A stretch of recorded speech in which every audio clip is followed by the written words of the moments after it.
We welcome everybody into a loud venue. This is about as loud as it gets across the NFL now, and they're excited about the way Brad Childress has this team playing. Percy Harvin is waiting to return the kick. He has taken two all the way this season. This one is angled toward the corner, and a good job by Robbie Gould of avoiding a jolt from Percy Harvin to start the afternoon. Well, here comes the old guy, who's not playing like an old guy, 40 years old. Troy gave you some of the statistics at the top. Percy Harvin is the electrifying rookie, very good offensive line, and really an embarrassment of riches for Brett Favre with where he can go with the football. And you look at some of the players that he has to throw the football to. Take Sidney Rice, for example. I mean, a guy who until this year hadn't shown a lot, some of that because of injury, but I think Brett Favre has brought out a lot of potential from some of these young players. Starting with a throw, and it's a safe throw out of the backfield. That's Adrian Peterson. Zachary Bowman able to hang on, a 14-yard catch and run, and Adrian Peterson keeps adding to his single season high. That's his 26th reception. We look at the defense, and a defense that all of a sudden is in the category of pretty average for the Chicago Bears. Yeah, and I think that over the last couple of games, for the most part, they've been better. I mean, the couple of games they had that were very poor against Cincinnati, against Arizona. They know, however, if they're going to have a chance to win this game, it really falls on the shoulders of this defense. Another throw from Favre, who slings it for Sidney Rice. Two good plays to start for the Vikings. That's good for 13. It's a first down for Minnesota, and it's a handoff to Peterson running right. Got to the edge and takes it to the Chicago side of midfield, where Corey Graham made the stop for the Bears. Talk about the numbers for Chicago. They are 13th overall in total defense. They're 23rd against the run, which is bad news when you're taking on a team that has Adrian Peterson as its top back, who is now over 1,000 yards for the season.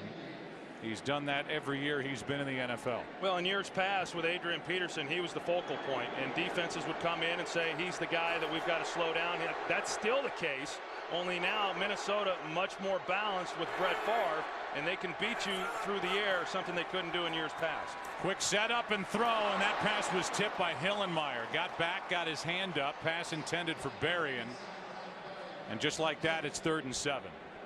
In fact, Lovie Smith, in visiting with him, and when you look at Minnesota offensively, you say, okay, you know, how are we going to match up against these guys? What do we need to take away? And he was real clear. Adrian Peterson will be the best player on the field come Sunday, and we've got to somehow find a way to slow him down, something that's easier said than done.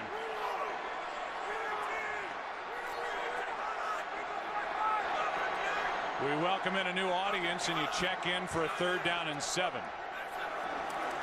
Opening possession of the game. 2 first downs. Now on 3rd down, wide open, it's the rookie Harvin.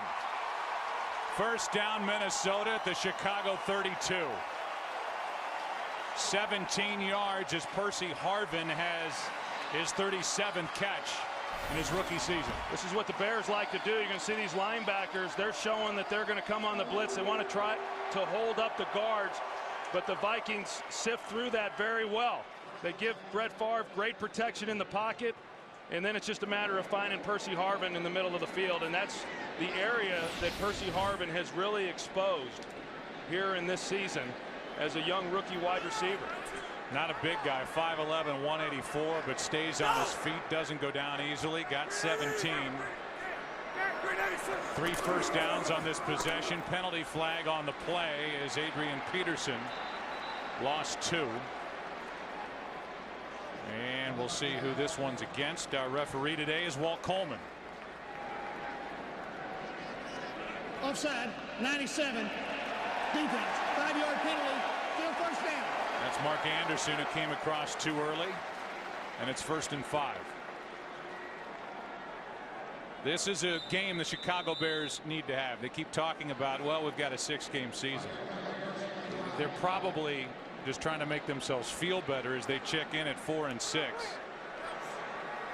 But this is a game that if they have any hope of doing anything, and avoid missing the playoffs for the third straight season. They've got to win this game. Handoff is to Peterson. Ball comes out. That's what the Bears needed, as the fumble is recovered by Chicago and Alex Brown. Hunter Hillenmeyer knocked it out, and Adrian Peterson, who has now 5 fumbles on the season, coughs it up. You see Eric Bieniemy, the running backs coach, talking to him. They stand him up, and this is where he's vulnerable. You said it, Joe. He has put the ball on the ground a lot. He does everything so well, but he has not done a very good job throughout his career of protecting the football. They stood him up there. They immediately go after the ball. Hillenmeyer knocks it out, and Alex Brown there to make the play. That's 14 fumbles over the last 2 seasons for Adrian Peterson. The most across the NFL by a running back. Quick setup and throw, and the pass is complete. That's Earl Bennett. Good for 7. We look at this offense, Troy, for Chicago. The focus is on Jay Cutler. The backs and receivers. How do the Chicago Bears get Jay Cutler into a rhythm early in this game?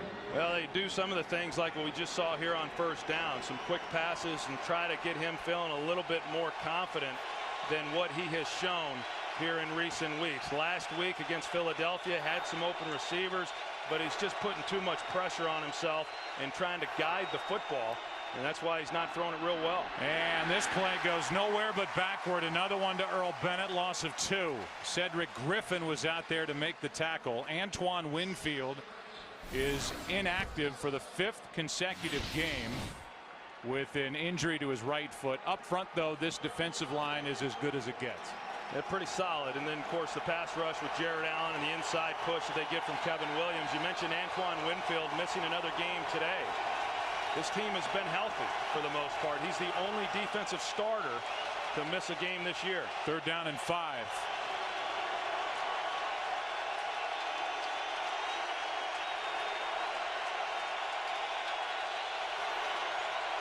Just get the play away, and the pass is for Olsen. The tight end won't get it. Griffin with help from Chad Greenway. And a gain of 3, and after the fumble and the recovery by Chicago, the offense goes 3 and out. Well, you block him up and you give your quarterback a chance, but you run Olsen on a route to the sideline to where when he catches it, he still has to be able to turn upfield and get about 3 more yards before he picks up the first down. I think you've got to call something a little deeper, or at least Greg Olsen's got to get a little more depth on that route so that if you complete it, it's a first down. Ugly punt off the side of the foot, and it checks up, goes backward, down by the Bears outside the 25. That by Brad Maynard was just a 30-yard punt, and it's down at the 26 by Jamar Williams, and it'll be the 2nd series for Brett Favre. The numbers are unbelievable. He has the top quarterback rating in the NFL, and he's coming off a game in which he completed 88% of his throws against Seattle.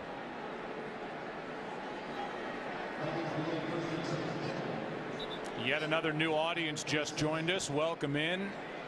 Vikings move the ball, but an Adrian Peterson fumble on their first possession. There we are with Troy's picture bigger than Pam's picture and my picture. You want to know the pecking order on this crew. And after the fumble, the Chicago Bears went 3 and out. Now the Vikings get it back, starting at their own 26.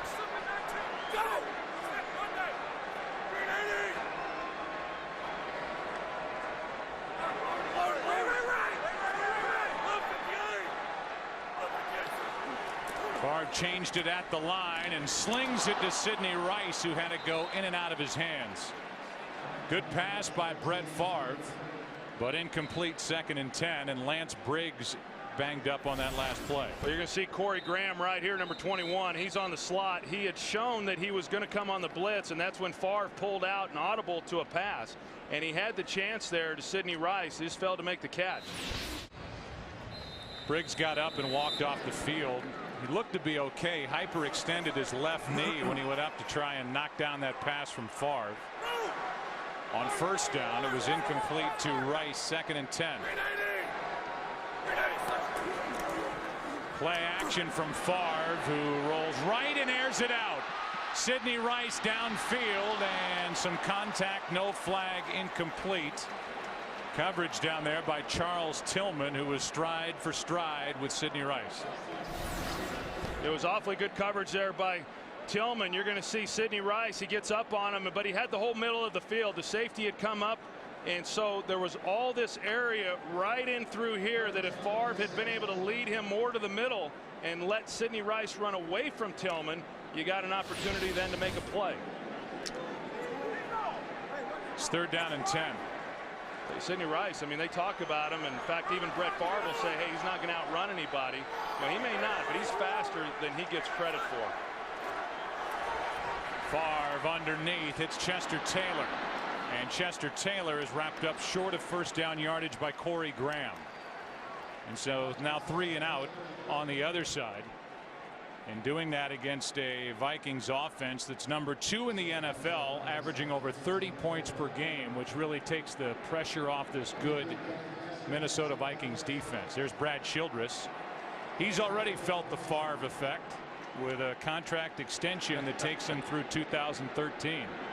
And he can probably thank Darrell Bevell, the offensive coordinator, for Favre coming here. Fair catch and a muff punt, but getting back on top of it is Devin Hester. There's the NFC North. Vikings leading the way at 9-1. They took apart Green Bay in their 2 meetings. In fact, the guy out at right end for the Minnesota Vikings almost single-handedly took them apart, Jared Allen, with his 7.5 sacks against Green Bay. He's number 1 in the NFC with 10.5 sacks. And he is part of that very good defensive front for the Vikings as Matt Forte carried it. And Pat Williams made the stop, a gain of 2. Interesting what Chicago tried to do there. They went 3 wide receivers hoping they could get Pat Williams off the field and that they could run the ball. But that happens a lot against the Minnesota Vikings. So not always when a team goes to 3 wide will they take him out, especially on early downs. And he was in on that 1st down run and made a nice play. 2nd and 8 and a toss to Forte running left. Little room to run for Forte, and then he lunges forward. He's a half-yard short of a 1st down. So Antoine Winfield, pictured there, is inactive, as is Anthony Herrera, starting right guard for the Vikings. On offense, Artis Hicks makes the start there, and Desmond Clark out with a bad neck for the Bears. Well, Winfield having missed the last several games, and it looked like he was going to play today, but he had a setback in practice. And you know, as well as this team has been playing, they just don't want to risk not having him down the stretch in December and then into January.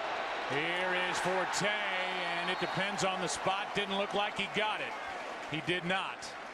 And this tremendous run defense holds on 3rd and less than 1.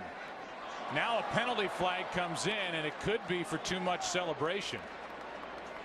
Benny Sapp was back on the Chicago side of the ball and was dancing around, and then they threw a flag awfully late. So who knows what that call is. We'll get it momentarily from Walt Coleman. It certainly looked like Forte was stopped short of the 1st down. We're going to get a measurement for that part of it, but no call yet on what the penalty is,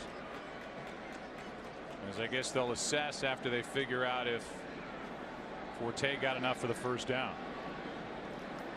But he certainly looked to be short. They'll bring the chains out. You see the middle of that offensive line, they just fail to get any kind of push. That's been the thing that has hurt them throughout this season. No interior push, you know, from the guard's position, and you're not going to get a lot of movement facing this Minnesota team inside, as we talked about with Pat Williams and Kevin Williams, and they fail to pick up that 1st down. And we'll find out now what the penalty was about. They act like they're not going to announce it.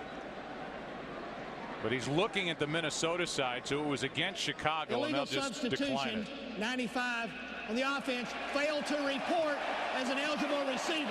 That penalty is declined. 4th down. So an awfully late flag, but it was for Anthony Adams, not reporting as an eligible receiver. So that's what the flag was for, not on Sapp for celebrating back on the Chicago side of the ball. And it's 2 3-and-outs offensively for the Bears here in this 1st quarter. Raynaud is waiting deep for the punt from Maynard.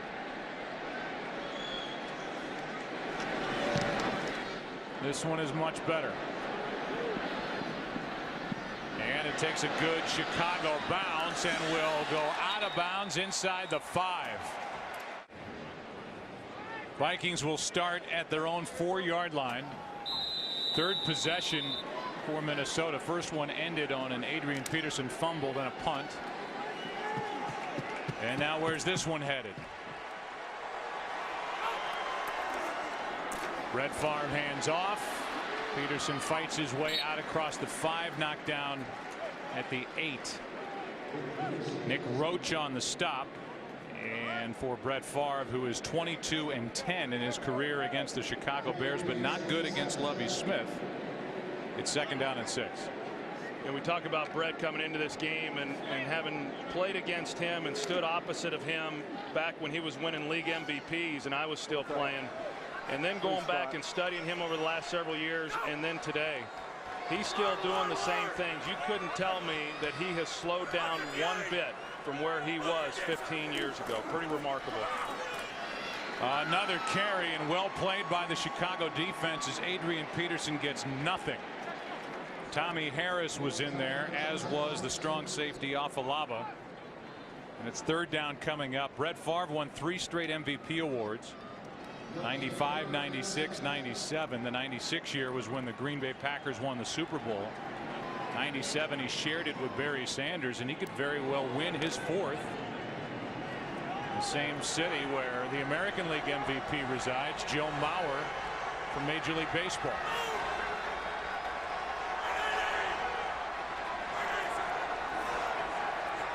Sprinting out to his right, wide open, is Sidney Rice for a Vikings 1st down.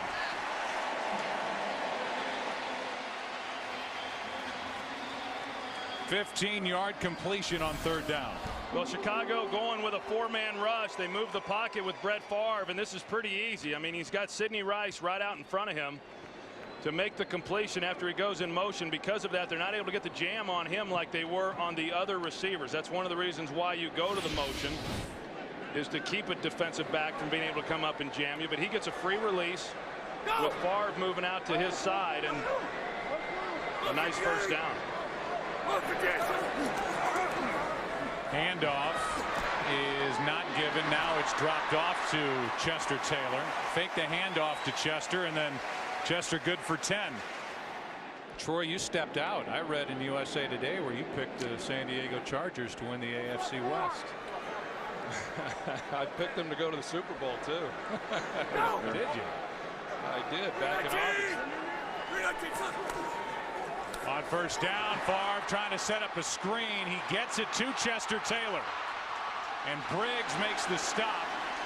Taylor knocked down just shy of midfield, and Favre pops up after getting swallowed up by the Chicago Bear defense, and Alex Brown is the one that's slow getting up. Well, here's Alex Brown. Brian McKinney, the one trying to slow him down, does not do much of a job on that. He gets a good lick there on Brett Favre, and Alex Brown was, as we saw, he was the slow one getting up as he clutches his right shin.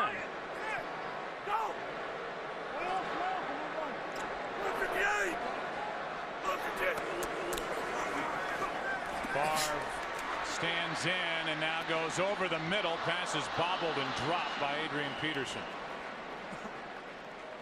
You mentioned Adrian Peterson and how right now he has a single season high in receptions, and we've still got 4 or 5 games left to go this year. And you hate to credit Brett Favre for everything, but I do think that his numbers are up because Brett is one of those quarterbacks who's very likely to come underneath on the checkdowns. We saw it there in Green Bay when he had Amon Green. There were a number of times Amon Green had 60, 70 receptions in a season. Now Adrian Peterson isn't to that point, but he definitely gets the running backs involved in this passing game. Delayed handoff. It's Adrian Peterson, full head of steam, and a 1st down for the Vikings at the Chicago 36, a 15-yard run.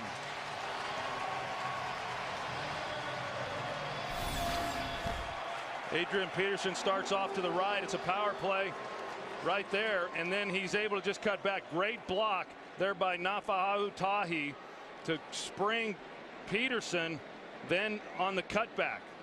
And then when he gets out in the open field, I mean, I'd hate to be one of those guys out there trying to stop him. In fact, talking with Lance Briggs and some of these defensive players, it is almost impossible to bring him to the ground one-on-one when he is in the open field. That was movement by the right guard, Artis Hicks.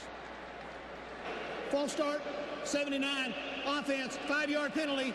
Still first down. Hicks is making his 19th start at right guard for Minnesota, his first since 2007. Anthony Herrera hadn't missed a start since taking over game 5 of that 2007 season. He's out with a concussion.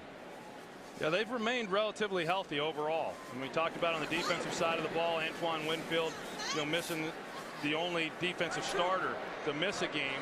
And there hasn't been many starters miss time here on the offensive side either. On 1st and 15, Adrian Peterson was patient, found room to run, picked up 8. Kevin Payne on the tackle for the Bears. Well, some of the things that we're seeing from Minnesota and their ability to run the football and throw the ball are the things that Chicago does not do very well. On that play, Visante Shenko, a tight end, does a great job of blocking the edge and then allowing Adrian Peterson to run off of that. That's an area where Chicago struggles, is blocking the edge with their tight end game. Also, second and long, able to hand the ball off to Adrian Peterson and keep it in short down and distances. These are all the things that you expect from a good offensive unit.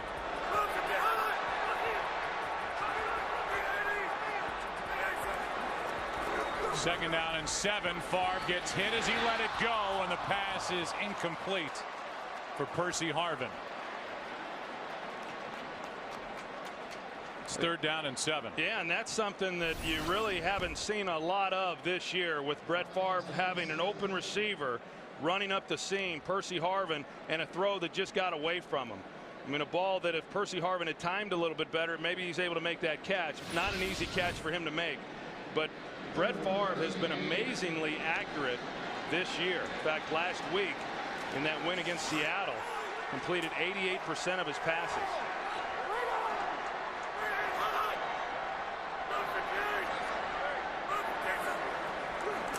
Third down and 7. Favre steps up and slings it wide open as Berrien. First down, Chicago inside the 10. Chicago completely busts the coverage over to that side. They're in a cover 2 defense, and they're able to get in behind it, but they don't get the corner sloughing on the route. You see that hole in the zone, and you've either got to carry that then with the corner, or you've got to get more help from the safety over the top in order to defense that play. That was about as easy as it gets.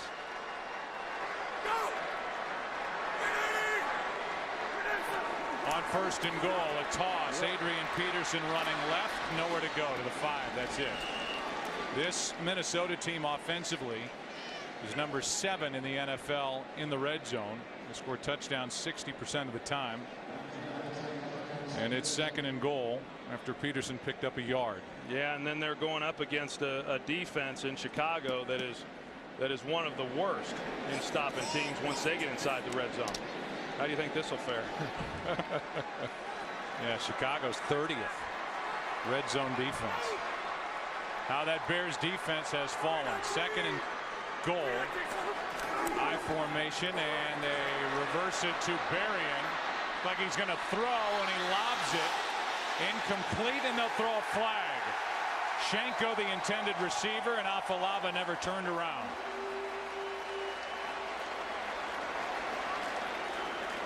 Ugly but effective. Well, run pass option there. Pass interference, 24. Defense. Foul occurred in the end zone. Will place the ball at the 1-yard line. First down. It was a run pass option. Visante Shenko at tight end. He looks like he's going to block, and then he comes off of that, and Afalava actually is in a pretty good position. Normally they get fooled and then they're not in very good coverage, but he was there. Berrien taking a big lick at the end of that one. But if Afalava had just turned around, he was there to make a play. Now 1st and goal from the 1. Peterson gets it. Penalty flag on the play. The Peterson just takes it back to the line of scrimmage. And you can see the indication is offside.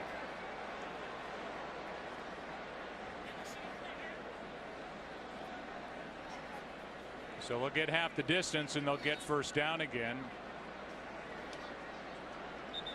And the first quarter has come to an end. Offside, 93. Defense, half the distance to the goal. We will extend the quarter for the defensive foul on the last play. One of the officials has to run all the way back down the field. He was getting a head start. He was going to win the race and get down to the other end, but now he has to come back, and it'll be first and goal areas all the way down the other end zone. Well, hopefully he didn't get his exercise in this morning, because if he did, he's doing double time. Word on Alex Brown, leg injury. His return is questionable. It's first and goal from the half-yard line for Minnesota, trying to strike first here in a game the Chicago Bears desperately need. This was always an area of the field when Favre was at Green Bay, especially with Holmgren, to where they would throw it off play action. But when you've got Adrian Peterson, I don't know that you do anything other than just turn and hand him the ball. Peterson has 11 rushing touchdowns on the season. They do roll right. Favre is in trouble, and down he goes, and a play is made by the rookie Afalava. It was barely out of our mouths talking about the presence of Adrian Peterson being able to pound it in from half a yard out, and the Vikings tried to throw it and lost 15 yards on a sack by Afalava, so they have second and goal from the 15. Yeah, a ball that Favre should have been able to throw away and not take that loss. Now an empty backfield behind Favre, and he goes over the middle. Touchdown, Percy Harvin.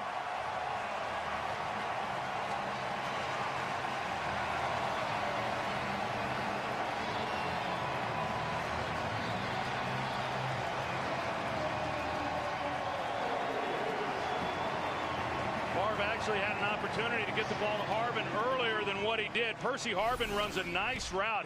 He sets up the defender and then cuts across his face for a pretty good lane there for Brett Favre, but Brett does get back to him eventually and is able to fit that in.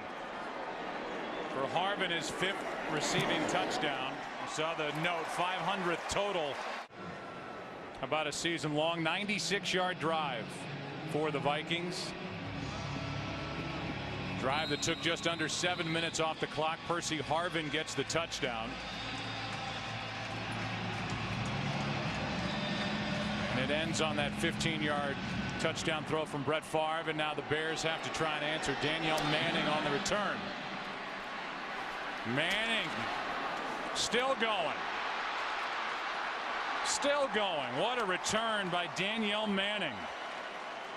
44-yard return. That's his longest of the season. How about that? 10 first downs for the Vikings. For the Bears, nada. Starting at their own 46. Down by 7. Khalil Bell, the rookie, is in.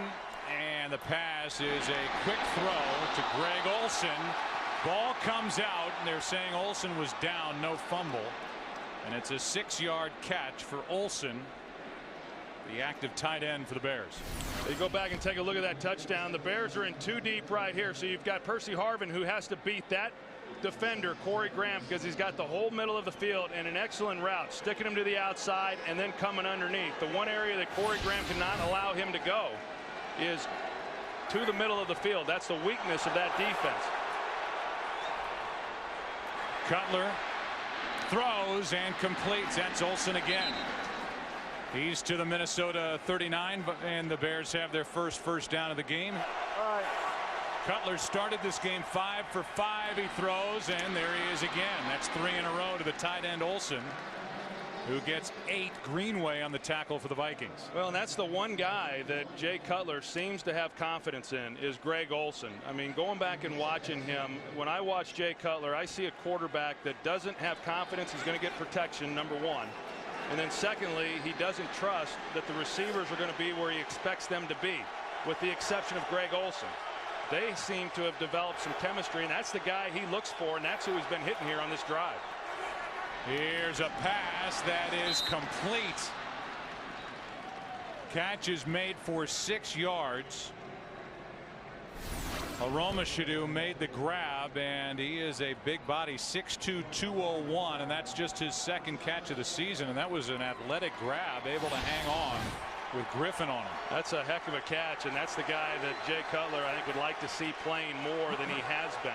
And Chicago going to a no huddle, not a hurry up, but working from the line of scrimmage on this possession. Perfect start throwing it for Jay Cutler, and that ends right here as the pass is behind Earl Bennett. Second and 10.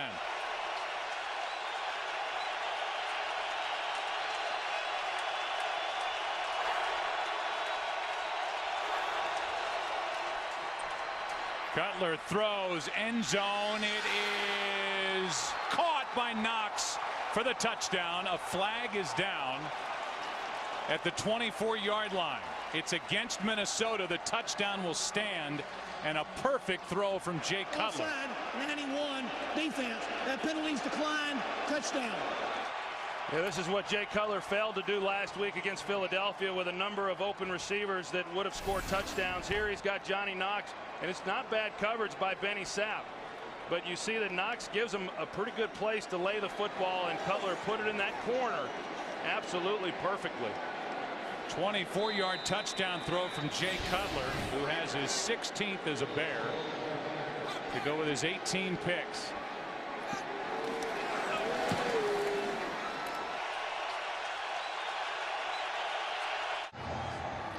Touchdown drive was set up by a 44-yard kick return by Danielle Manning. All 6 plays on the drive were passes. Cutler 5 of 6, 54 yards, and then the touchdown to Johnny Knox, the rookie. Having a very good rookie season for Chicago, and now the kick is over the head of Harvin, and he will down it. Vikings will start at their own 20 in a 7-7 game. Good drive put together by Chicago to answer. And now we'll see what the 8th ranked offense in the NFL can do. Head over here.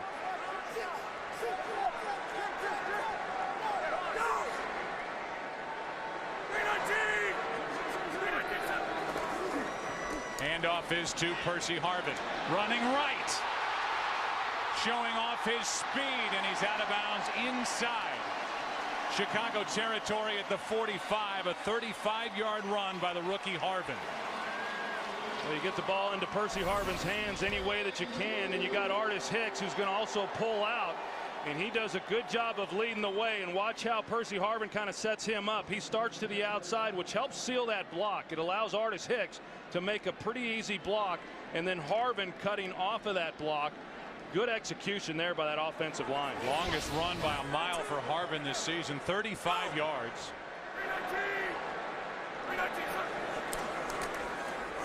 And Favre throws. Sidney Rice makes the catch, and he is dragged down, but Rice lunges for a Minnesota first down. We go back to the Chicago touchdown. Yeah, I just want to show you the job that Kevin Williams does right here at defensive tackle, and Jay Cutler has gotten used to this. I mean, so many times when he drops back, he's taken a hit right underneath the chin, and I can't even begin to tell you how many times he's not seen whoever's caught a touchdown or whoever's caught a reception, for that matter, and he has taken a lot of hits throughout this year. You talk about playing quarterback in this league.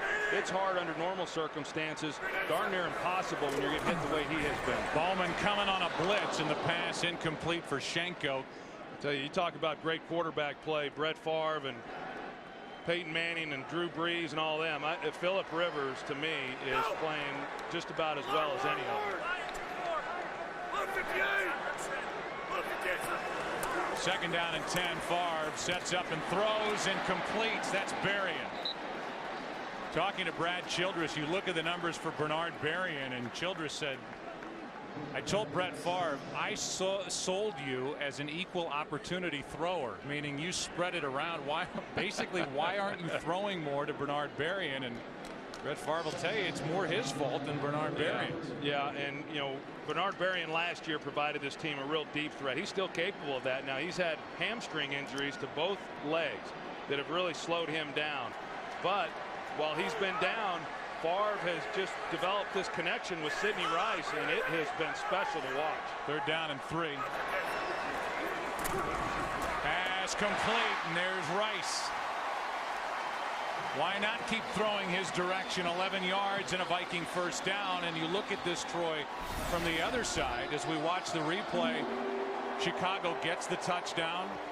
And the Vikings, against this Bears defense, they're moving it right down the field, and they're in position to regain the lead. And in visiting with Lance Briggs prior to the game, you know, he said, hey, it's not a lot different now in Chicago than what it was in previous years. That if we're going to win, then we've got to put it on the shoulders of our defense. And that's how this team feels coming in. And, you know, they've not done their job. They got the turnover, but Minnesota has put together now their 2nd big drive. 2nd straight time in the red zone. It's Harvin.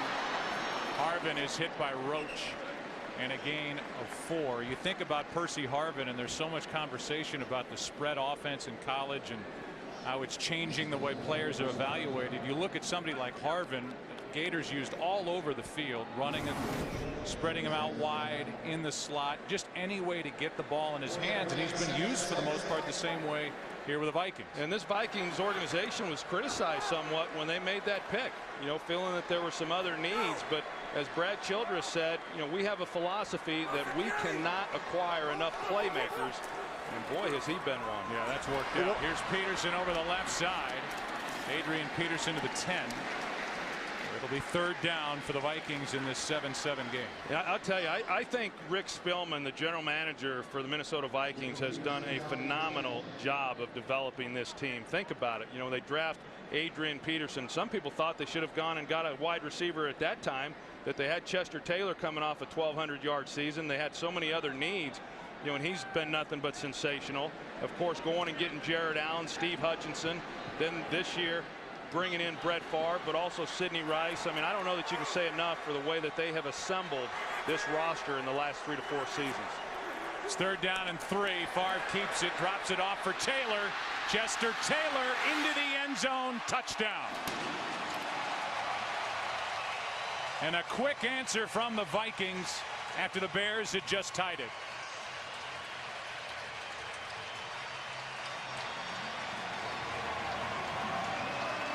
Boy, they make it look easy, don't they? They've got so many different ways to come at you. And when they're able to put Adrian Peterson on the sideline and then bring in Chester Taylor, who can really pretty much do it all. And it's just off play action. It's just a breakdown there defensively. You know, nothing real tricky in what Minnesota did, and just were able to get outside contain and get the touchdown. And for Brett Favre, his 2nd touchdown throw. 8-play drive covering 80 yards. And Troy, this Vikings offense already has 225 yards, total yards, with 8 minutes left in the first half. You're right, Brett Favre has made it look easy. He has never had the weapons he has around him now with the Vikings. And running back to wide receiver, here's Johnny Knox after a good return by Manning. That ball came out. They're ruling that a fumble. They're ruling it a fumble, and the Vikings have it. Eric Frampton knocked it out, and Johnny Knox coughed it up. Let's take another look and see if he was down or if it's a fumble. He's on the body. His hand is down. I don't think he's down. Yeah, I don't either. I mean, you're right. His hand was down. That doesn't count. Nothing else was on the ground because he lands on Frampton. He's still not to the ground. The ball clearly comes out. That's a fumble, and it's Minnesota's ball. Heath Farwell got the recovery as he was there. The ball just popped into his arms. Your hand does not make you down, and that's the only part of the body, the left hand by Johnny Knox. It went to the turf. He rolled over on the body of Frampton, and the turnover puts the ball at the Chicago 31. And I think Johnny Knox, because he landed on Frampton, I think when he came off the sidelines, the way he was talking there to the coaches was, he felt that he was down, but he certainly was not. And now here comes a challenge by Lovie Smith. But there is nothing in that replay that says the Bears will get the ball back. But he's going to challenge Chicago is challenging the ruling on the field of a fumble. Momentarily we'll get the call from Walt Coleman. That moment is now. After reviewing the play, the ruling on the field is confirmed.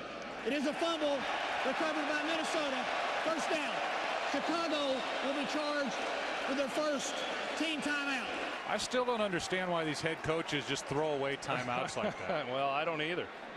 I mean, you're just kind of grasping, I guess. Well, if there's just a slight chance, but as we showed, there was no chance on that one to be overturned. And a game like this, I mean, Lovie came out and made it very clear this is a must-win game for this Chicago team. I mean, in essence, they're in playoff mode from here on out.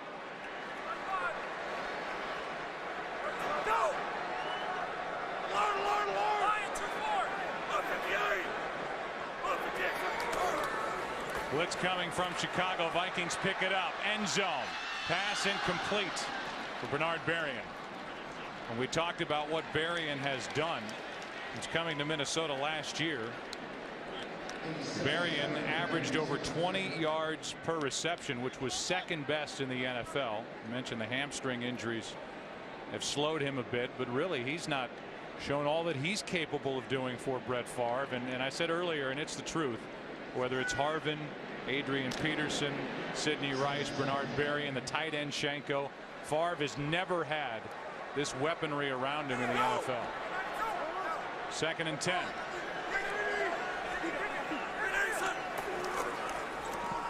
Here is Peterson, and a good play made by Tommy Harris. Loss of 2. Tommy Harris, who in the middle of the season had not been playing very well. I don't know how healthy he was. He's been coming back from a number of injuries, but here over the last 2 to 3 ball games, he's been much more disruptive, even fighting through a hold there to make a play. And that is the one position on the Chicago defense that they have to have a disruptive force. They're over the tackle. They call that the 3 technique, but they need that 3 technique defensive player to be a disruptive player. Tommy was that guy early in his career, but because of injury, he has not been, but he's slowly starting to get back to form. I don't know that he's ever going to get back to where he once was. Another blitz. Favre backpedaling throws, and it's almost intercepted. Anderson back there to bat it away, and so the defense steps up for Chicago after the turnover by Knox. Hadn't seen a lot of pressure so far in this game by Chicago, but this time here they come. They bring Lance Briggs and then Afalava, the safety, off the edge, and they're able to get in Favre's face, force him to get the ball out of his hands. We've seen it all year long.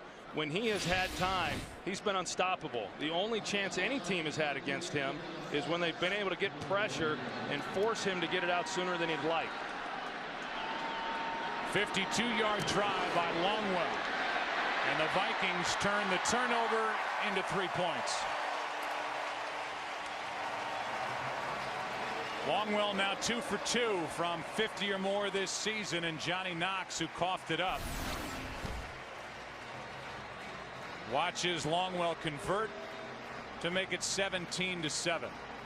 You talk about Chicago and some of the issues that they have offensively. Of course, Jay Cutler, that's been well dissected here over the last couple of weeks. He needs some help.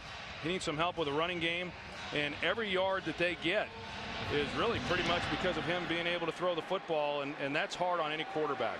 Daniel Manning from basically the goal line, back returning kicks, and he's to the 20. That's it.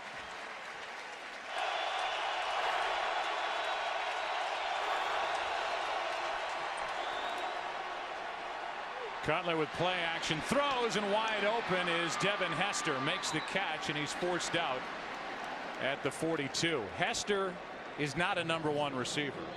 I think the Chicago Bears have to go into the offseason looking for somebody to take some of the load off Hester. It's not to say Hester's not a good NFL receiver, and he's tried to change his career path. But they need more help for Cutler, who's not throwing to Brandon Marshall and Eddie Royal in this offense as he did last year with the Broncos. On first down, Cutler throws. There is Olsen, and the tight end is out to the 46. Olsen is a weapon, and as you said earlier, the one guy that Cutler really seems to trust and at times try and force it to.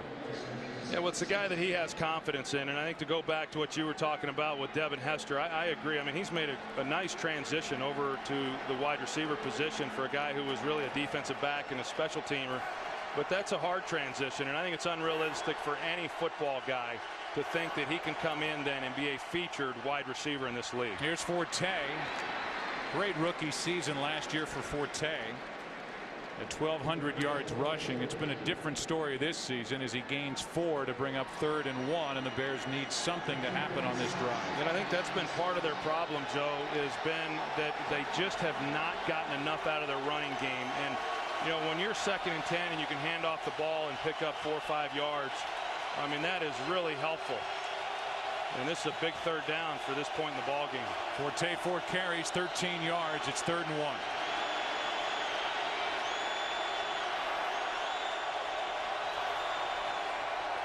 Throwing on 3rd and 1. Cutler hits Olsen, and Olsen has a first down at the Minnesota 45.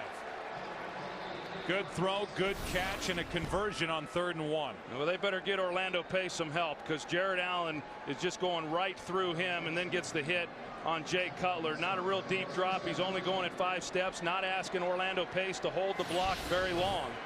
And yet Cutler still on his back. Never saw Olsen make the catch. Olsen has 6 catches. Jared Allen gets to work on this artificial surface, a faster surface against an aging tackle, Orlando Pace.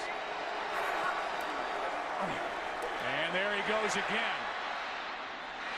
Pass is incomplete, and it was Orlando Pace who was giving ground to Jared Allen, and that forced Cutler out to his right.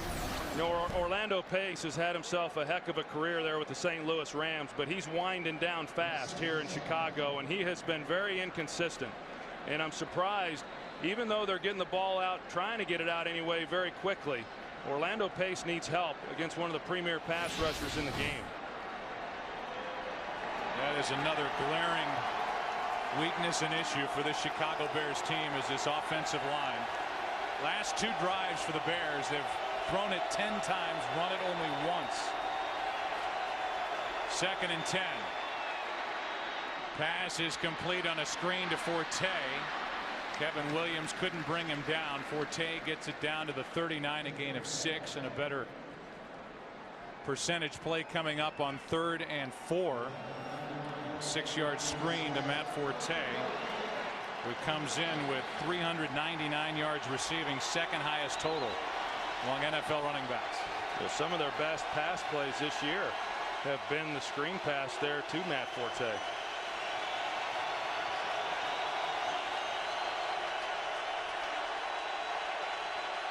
Bears are not in field goal range. Cutler gets rid of it in a hurry, completes to Forte. First down, Chicago. Heavy pressure on Jay Cutler, who hung in and completed it for 10 yards to Matt Forte. The Vikings, they hug tight with their linebackers, trying to hold in those offensive guards, not allow them to give any help to their tackles, but Cutler is able to get the ball out quickly to Matt Forte and pick up that first down. At the Viking 29.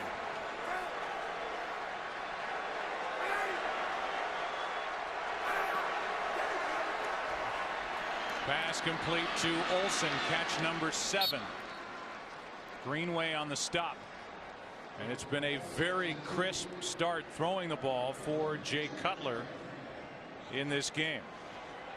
Yeah, I was talking about it. Hey, I'm not trying to defend Jay Cutler, because he has struggled and he has to play better than what he has. But we're witnessing it right here, that they're only as good as his ability to throw the football, because they're not getting a lot of other things, particularly out of their running game.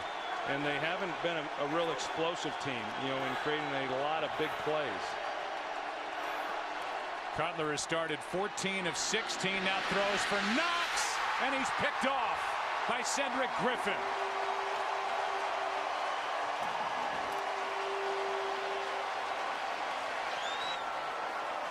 Well covered, underthrown, and an interception for Cutler. A career-high 19th on the season for Jay Cutler. And unfortunately, too many of them this year have been on this end of the field to where you're not at least coming away with 3 points. And, you know, he tries to give Johnny Knox a chance. This is excellent coverage here by Cedric Griffin. One, the ball's got to be out there a little bit further, as we saw on the first touchdown pass to Johnny Knox. If he gets that one out further, he's got an opportunity, but a heck of an athletic move there by Cedric Griffin going up and making that play. Second turnover for Chicago, and this one out of the hand of Jay Cutler. 16 touchdowns, 19 interceptions. It's still a 10-point game, and a toss to Peterson. Running right. Adrian Peterson gets enough for a first down before Hillenmeyer shoves him out of bounds.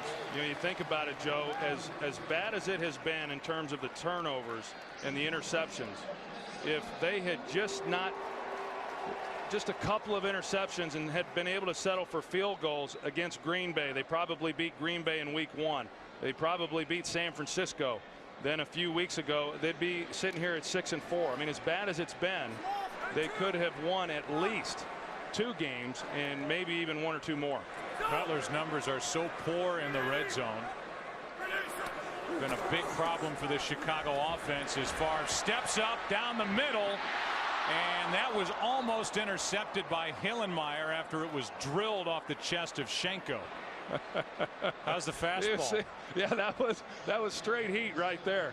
And Favre hasn't lost anything on his fastball. Schenko was running through the middle of this defense just wide open, and Brett Favre just reared back and uncorked one. And I hope he's got some kind of chest protector on, because otherwise he's going to have a heck of a bruise tomorrow. And Favre had told us that Schenko is not a hands catcher. He's more of a body catcher. Yeah, and that's an understatement.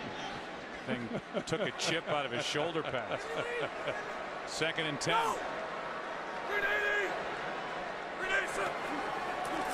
A blitz coming. Bears watch Favre just flip it forward for Adrian Peterson, a gain of 4.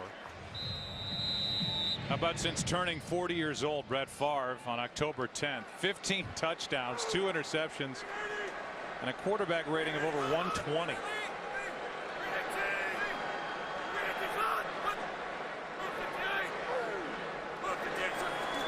Third down and 6.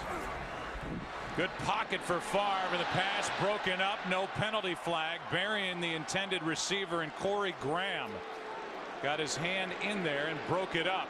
It's 4th down. Corey Graham, who got beat earlier by Percy Harvin for the touchdown. I thought this was good coverage. He's locked up man-to-man there on Bernard Berrien on the square end. Got tangled up a little bit, but I didn't see anything there that warranted a pass interference. Just good coverage there by Corey Graham. Vikings now 5 of 8 on 3rd downs. They'd scored on their 3 previous drives. Now Kluwe to punt. Hits one off the side of his foot, trying to keep it away from Devin Hester. Doesn't do it as Hester gets it on a bounce. But he takes it out to the 25.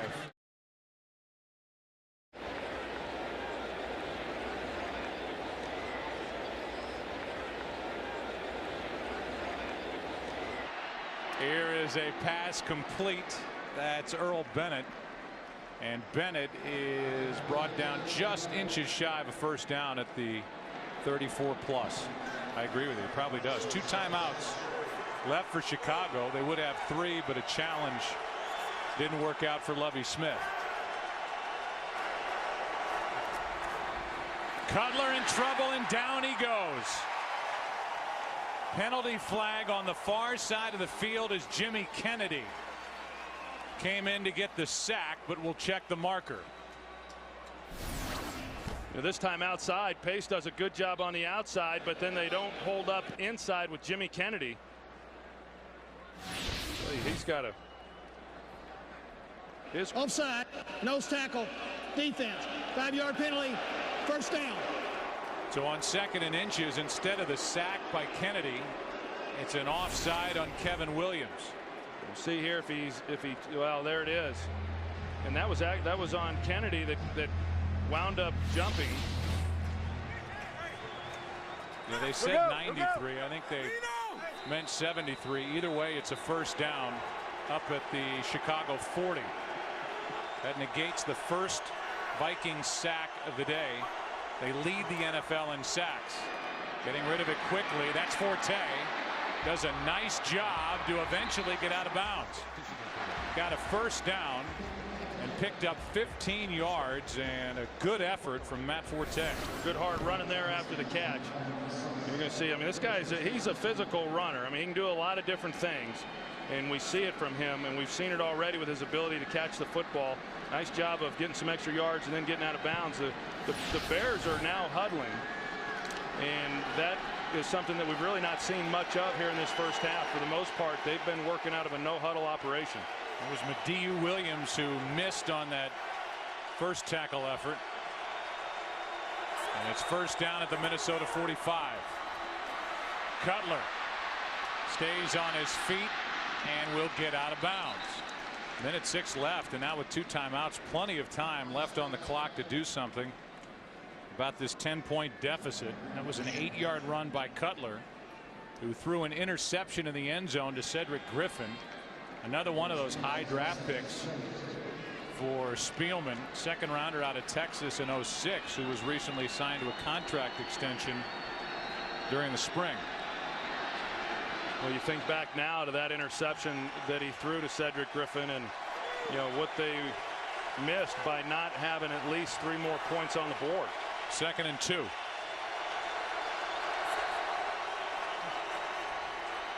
Over the middle, in the air, picked up by Jared Allen. Tries to lateral, may have thrown it forward. They throw a flag on that lateral attempt by Jared Allen, and who comes away with a football? No signal yet, and the officials get together. It looks like Asher Allen came away with a football, but they threw a flag as Allen tossed it forward. Yeah, I'll tell you, Joe, I thought there should have been pass interference even before all that. We have an illegal forward pass, 69 on the return team. 5-yard penalty. That'll be a first down. It is an incomplete pass. You're going to see E.J. Henderson, the linebacker, who is the one who drives on this. Here's E.J. Henderson, and there is contact there on Bennett well before the ball arriving. I don't know why referee Walt Coleman said it's an incomplete pass. It was an intercepted pass by Jared Allen, and it was that contact on Bennett by E.J. Henderson that shot it up into the air, and the interception for Jared Allen.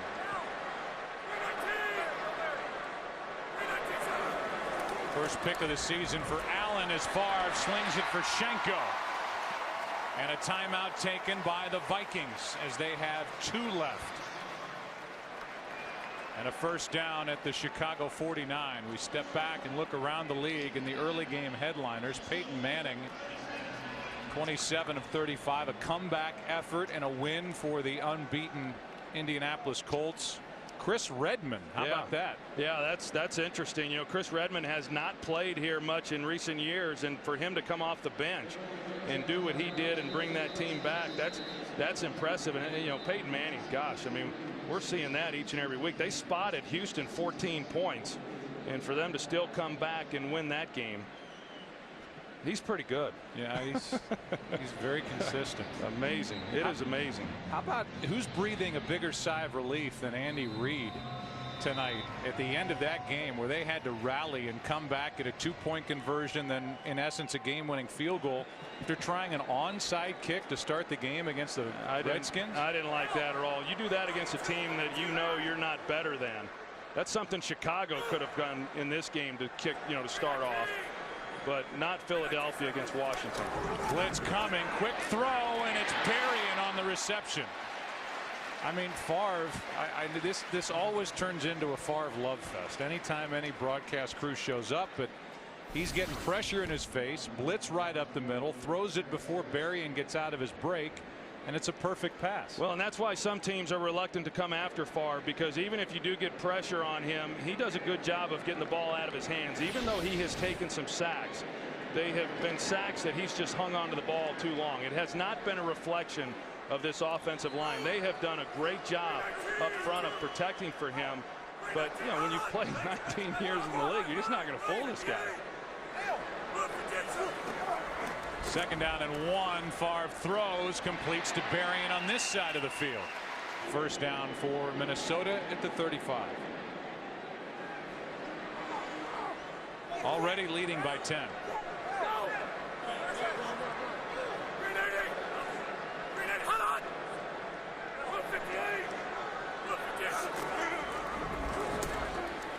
Favre throws it. Pass is caught. Sidney Rice. With 35 seconds left, Rice down to the 2. Well, we saw Favre. He went with the hard count, and you're going to see him signal out to Sidney Rice right here. He gives him the hand, and it's a signal to Rice to run the go route. And he's got Bowman on him and a back shoulder throw. I mean, I don't know that it matters where you throw it to this guy. He's going to make a play. Yeah, Favre said, I'll throw it to him when he's covered. It doesn't matter because he's going to go up and outfight the defender for the football, and the Vikings are now over 300 yards of offense in this first half.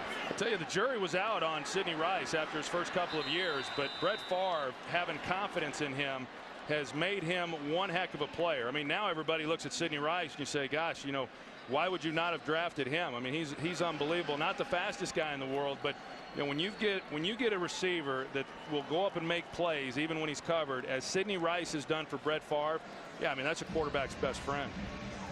Yeah, and there's offensive coordinator Darrell Bevell, and I touched on it a little bit earlier. He spent 6 years as the quarterback coach for Brett Favre in Green Bay, and he came here as offensive coordinator when Childress got the job, and Brett Favre made it real clear, without Darrell Bevell, I'm not in Minnesota. Hand off to Peterson, and Peterson gets a yard. That's it. Vikings have one timeout, and they use it here. Second and goal. You and I better be careful. Frank Caliendo will have us in his next routine about Brett Favre. I mean, here's a guy. Well, I mean, hey, he is the story right now of the league. I mean, it's amazing, really. I mean, there are so few athletes. I mean, think about it in any sport that at his age, 40 years old, are playing at that level. I spoke about it a little bit earlier. I'm telling you, I mean, I played against this guy in big games. I've seen him up close. I've been following him over the last 9 years now as a broadcaster. He looks no different to me today than he did back in the mid-90s. That's remarkable. Typically, it's your legs that leave you. I mean, not your arm strength or anything like that. But he still makes plays with his legs. And he, you know, early in his career, he was not a big workout guy. I mean, he's not the guy who took great care of his body at one time. Doing all this after they snipped his biceps tendon in his throwing arm. And he has lost nothing as he completes it for the touchdown to Schenko. But a penalty flag is down, and it's against the Vikings for an ineligible man downfield. So it's coming back. Schenko looked like he landed right on his head after he caught that. Ineligible downfield, 74. Offense. 5-yard penalty. Still second down. That's Brian McKinney, one of the huge offensive tackles. All they have to do is lean forward in their downfield. They're so big. 6'8". Yeah, both of them. Brian McKinney and then his other right tackle, Phil Lodeholt. And you're going to see Brian McKinney right here in the middle. Old big man wanted to get in the action. You know, I mean, when you've got a pass play on with a rollout, those guys aren't supposed to get that far down the field. I think Brad Childress was surprised to see number 74 in the end zone. Yeah, but you talk about the size of these tackles, and you know, I know from experience, sometimes you just can't see a receiver when you've got linemen that are that big. And I asked Brett about it the other day, and he said that there's a couple times a game to where he can't make a throw because he can't find the receiver. Second and goal now, and the pass is caught but out of bounds by Sidney Rice. Well, anything in his area code, he's going to come down with it. 20 seconds left. It's now 3rd and goal. This is a huge 3rd and goal now for Chicago. I mean, they have had some things that have gone against them. You see the hands there and the strong fingertips by Sidney Rice being able to make that play. I like what the league did, though. He wasn't inbounds there anyway. It didn't matter. But I like what the league did in eliminating, you know, a force out. And so now if you're either inbounds or you're not, whether the defender forced you out, made it real clear for these officials to call. That's Chester Taylor in motion. 3rd and goal. Quick throw. Schenko. Touchdown.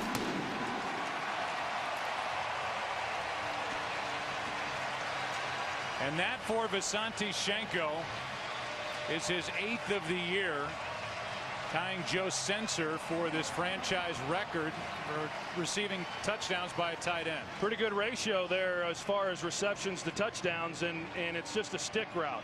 You know, down there you just push up, hook it up, and let the quarterback determine whether or not he wants to put the ball on you, and Schenko's a pretty big target to stick it on. This to make it 24-7. So a turnover. The interception by Jared Allen leads to 7 more points, and for Favre, 256 yards, 3 touchdowns, no interceptions. And here's the route by Visanthe Schenko. Yeah, just get across the goal line and turn around, and that's pretty much what they were doing across the board. And you know, Favre dropped back and was looking at him the entire way. And you know, in talking with him, and you mentioned it, Joe, that as good as Schenko has been this year, and I think he's another one of those guys. I said it. I don't want to give Favre credit for everything, but he has elevated the players around him. There's no question or no disputing that. And it's just really, I mean, as Brett said, he said, hey, these guys have always had talent. Sidney Rice has always had talent. Schenko's always had talent. It's just taken somebody to have some confidence in those guys that they can make plays. And he has shown that he believes in them, and we're seeing him make plays. 17 seconds left in the half. For Brett Favre's 70th time with 3 or more touchdown passes in a game. And I'll tell you, you start looking at the balance on this team, and you could make a strong case that even though they have a loss that came at Pittsburgh, that they may be the most dangerous team in the NFC because they can come at you in all 3 phases of the game. Oh, I think they're the most rounded team in the NFC. I don't think there's any question. I like the Saints if they have home field advantage. But I think if you paired them up against each other, you come away from that argument saying the Vikings are a better team. Saints have a big date at home on Monday night with the New England Patriots as they will try to stay undefeated. Danielle Manning with a 17-yard return. Brinkley on the stop. The offensive leaders for Chicago. Now 2 more interceptions on the ledger for Jay Cutler. One was a batted ball that went up into the air, picked off by Allen. The other an underthrown ball that was intercepted by Cedric Griffin. He is 16 for 20, has a touchdown throw, a good one to Johnny Knox. However, those are just stats, and it's a 17-point Viking lead with 12 seconds left in the half.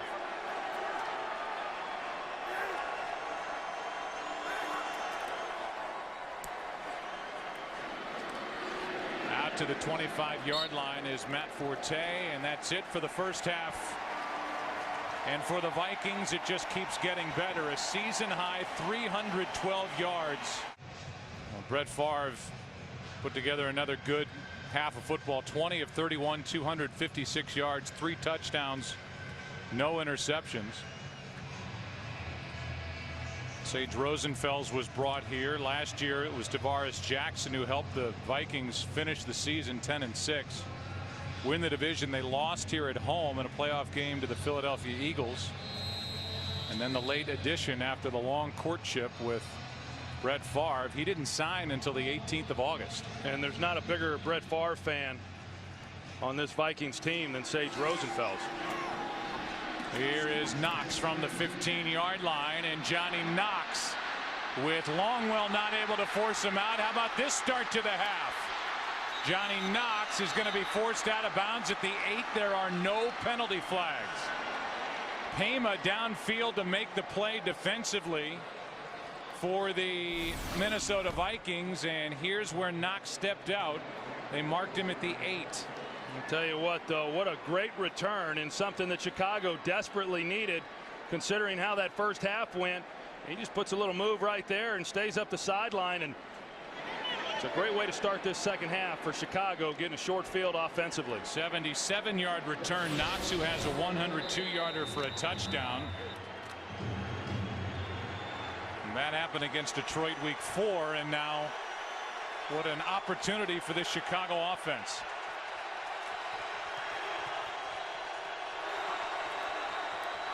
Hand off to Forte. He gets nothing. E.J. Henderson got through and made the stop at 2nd and goal. Yeah, E.J. Henderson is really coming along after that knee injury last year. He comes in and just blows up McKee and is able to make a play then on Matt Forte. A lot of criticisms placed on Matt Forte and him not hitting the hole. I'll tell you, more times than not, there's been nowhere for him to run. 6 carries, 18 yards. That's it for Matt Forte. 2nd and goal.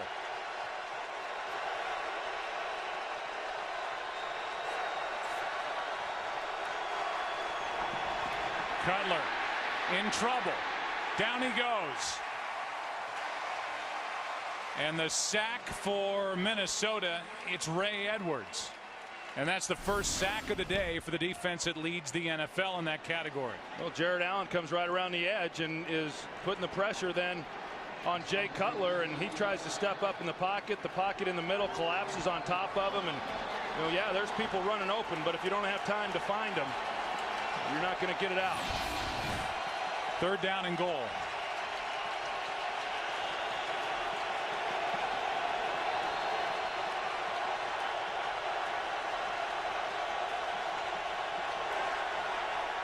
Penalty flags on the play as down goes Cutler again. Jared Allen. I'm not sure if they're going to call that on Orlando Pace. Jared Allen flinched a little bit, which caused Pace to then flinch. And that's when the flags were thrown. False start, 76. Offense. 5-yard penalty. Still 3rd down. The only thing was Jared Allen did not get into the neutral zone. You see Jared Allen right here. And then that's what caused Orlando Pace, and rightfully so. I mean, Jared Allen has started to pick up his rush on the outside. We've seen the bull rush. Now he's been using the speed rush around Pace. And you better get out of there as quickly as you can. So as soon as Pace anticipates movement, he's moving with him. The Vikings accepted that penalty, and so the Bears get another crack at it on 3rd and goal.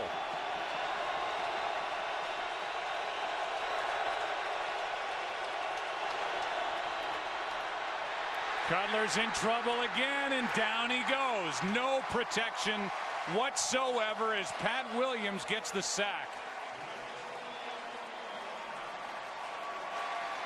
Well, Jared Allen is the one who initiates the pressure again. I talked about the speed move that he was using on the outside. Now he's going to come back underneath. You're going to see him get Pace going up. Bull rush comes down underneath. And then once Cutler has to try to spin out of that. And then you've got Pat Williams. Oh, man. It's a 38-yard try by Gold. And Gold, one of the best. It's a 24-10 game, and Robbie Gold will kick it away, pops it up. This is Dugan on the return from the 20. And Jeff Dugan fights his way forward to the 33-yard line. On 1st down, Favre to throw, steps up to the sideline, and it's broken up. Good play by Tillman in front of Sidney Rice. Here's Pam Oliver. Well, Joe, Lovie Smith was polite but short. When we spoke at halftime, he spoke a familiar refrain, though. Turnovers are killing us. Defensively, at one point, I noticed in the first half, he gathered up to defense and emphasized that we better get it together. He said the same thing to me as well, but added, we have one half of football to play, and our season is riding on it. Well, they got the nice start, thank you, Pam, from Johnny Knox on the 77-yard return. Drive started at the 8. And the Chicago offense lost 12 yards of field position on that quote-unquote drive to get the field goal. Favre throws. That's Schenko. Somehow made that catch. Still don't know why I didn't draft him on my fantasy team. It's 3rd down and 7. A lot of people saying that. Yeah. Though he had a terrific year last year. He is a home run hitter. Favre with the pocket around him, throws, and wide open is Harvin for a Vikings 1st down. So pretty good defense on 1st and 2nd down, but 3rd down defense has let down Chicago. That was good for 12 yards. And the Vikings are now 7 for 10 on 3rd down. And one of the reasons for that is that he's getting pretty good protection. Brian McKinney Doing a good job there on the outside against Mark Anderson. Mark Anderson, a guy who really bursted on the scene as a rookie and had a heck of a year that year when he had 12 sacks, and since then just has not been able to get after the quarterback like he did that first year.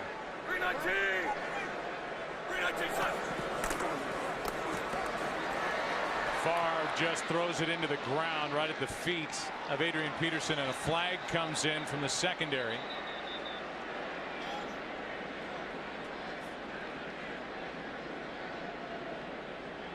Looked like some type of illegal contact defensively. Pass interference, 81. Offense, 10-yard penalty, first down. How about an offensive pass interference call against Visanthe Shenko? We'll go back and take a look and see what he did.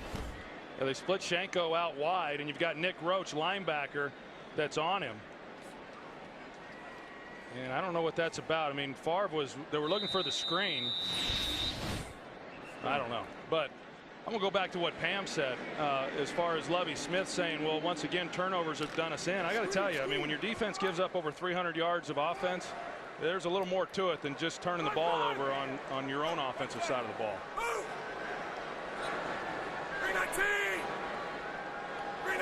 It's first down and 20. Play action, and right down the middle of the field, Percy Harvin to the 40. 22-yard catch by Percy Harvin, and Brett Favre just fired it right down the middle. Well, watch him. I mean, a guy that fast, you just can't not give him a free release off the ball. You've got to line a defender over him. You got to reroute him. You allow a guy with that kind of speed to go down the middle against a cover 2 scheme. That's the weakness, and Percy Harvin has done a good job, not just in this game, of finding that hole in the zone over the ball where Favre can find him, but he does it each and every week. Toss to Peterson running to the left, and the ball comes out. Bears say they have it, and they do. And it was Lance Briggs who knocked it out. For all the brilliance that comes with Adrian Peterson, there is that one negative, which is obviously important. And during the break, it was Brad Childress challenging the call on the field, saying that the ball was out of bounds or not fully in the control of Idonije without it touching the boundary. And so it's a Minnesota challenge right now. The weakness, the fumbles, and that's 2 on the day, and 15 the last 2 seasons, the most by an NFL running back. And Jimmy Johnson would never play a guy that fumbled like that, but it just kind of speaks to the overall talents and how exceptional Adrian Peterson is. I'm not suggesting they shouldn't be playing him, but what it does speak to is how phenomenal he is, that the Vikings are willing to continually put him out there, even though he has fumbled the ball as much as he has. Here comes a call from Walt Coleman. Was there enough evidence to overturn the call on the field, which was fumble recovered by Chicago? After reviewing the play, number 92, who was out of bounds, reaches in and touches the ball while it's loose. It's a fumble out of bounds. It'll be Minnesota's ball, 2nd and 10 at the 40-yard line. They will not be charged a timeout. So it is a fumble, but the Vikings don't lose the ball, and it's Hillenmeyer, who is clearly on the line, who touches the football right there. And that's what takes it away from the Chicago Bears. And one of the reasons why he does fumble is you'll see Adrian Peterson keeps the ball in his right hand even when he's running to the left. Fundamentally, he should put the ball in his left arm.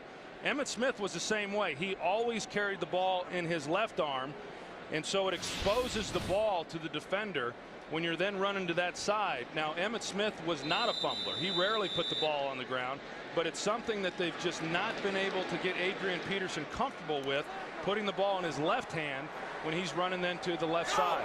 2nd down and 10 for the Vikings. And a good challenge by Brad Childress. Here's a penalty flag thrown. A pass is complete to Shenko.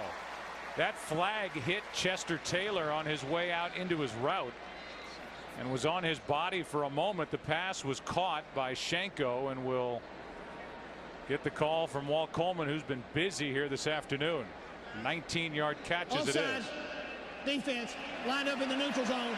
That penalty's declined. First down.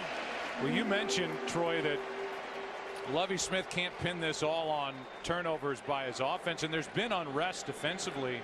Not only are the statistics declining, but you think of their Super Bowl year. Ron Rivera was let go after that season. Bob Babich took over, called the defense. This year Lovie Smith is calling the defense, and it has been a steady slide statistically for this group, and they have been taken apart by Minnesota here today. At the quote-unquote start of this 6-game season, here is Chester Taylor, and with a penalty flag down, it's a hold against Minnesota, no touchdown. Right at the goal line. Taylor thinks he has another touchdown. He does not. Holding, 87, offense. 10-yard penalty from the spot of the foul. First down. So it's a first down, but no touchdown, as Bernard Berrien was guilty of a hold. Yeah, it just seems like it's probably delaying the inevitable. But Bernard Berrien, I really didn't see much. I could see where, he's frustrated with that call. But, to go back to what you were saying, Joe, as far as Chicago defensively, they've played well in some games, but they really haven't played well against any good offensive teams. They really struggled against Cincinnati. They struggled against Arizona. Well, they were just taken apart by Cincinnati and Arizona, and it has happened here today.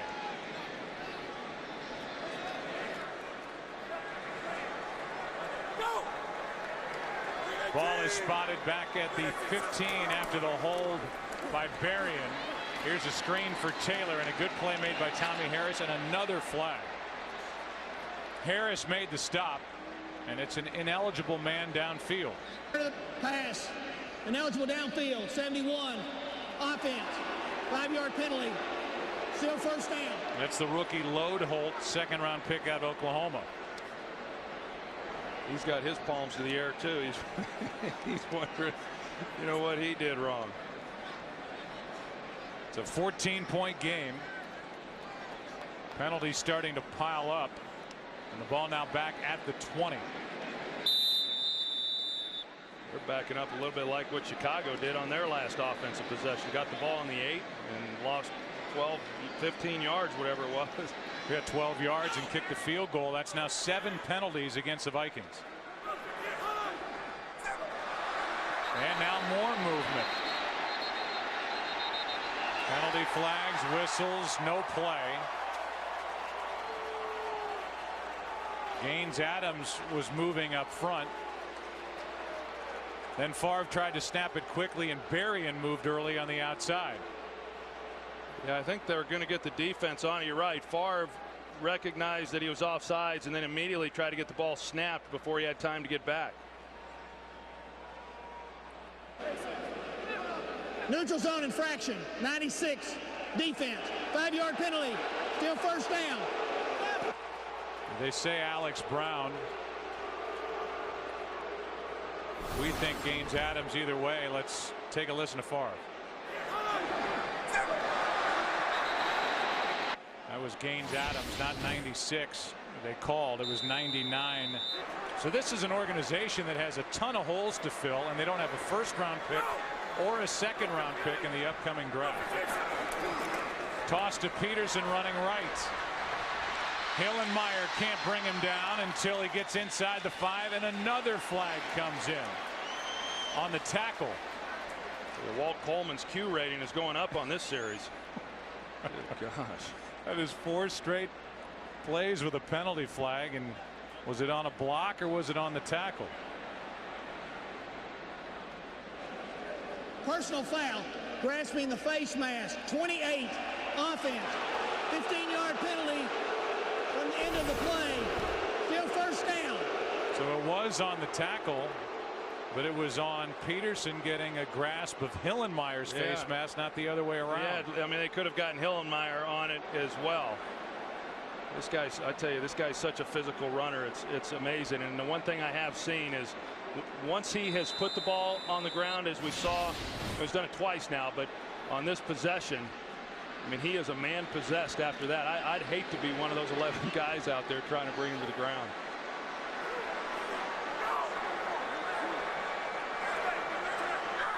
1st and 13 now.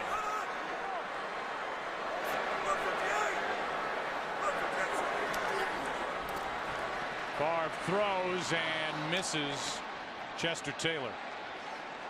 Well, he had a chance to Chester Taylor. Also, Favre knows it. I mean, that's really the first real poor throw I've seen him make, because Chester Taylor had a step.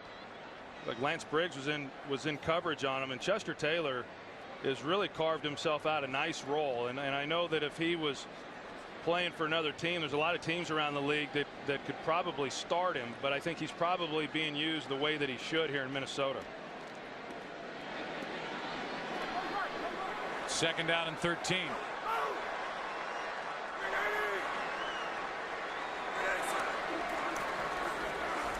Favre backpedaling as he throws, and in the direction of Schenko. He and Briggs come together. Briggs ended up on the ground, and Schenko lost his footing, and then the two looked at each other and went, well, no flag, and it was just Schenko tripping. Yeah, and that was a touchdown. I mean, good call by Darrell Bevell, the offensive coordinator. They're going to run the stick route that we saw earlier for the touchdown, and then off of that, it's basically a double move. He's going to take the middle of the field. He just stumbled coming out of it, but he certainly had Briggs overrunning that route, and there was nobody else there in the middle. So it's 3rd and 13.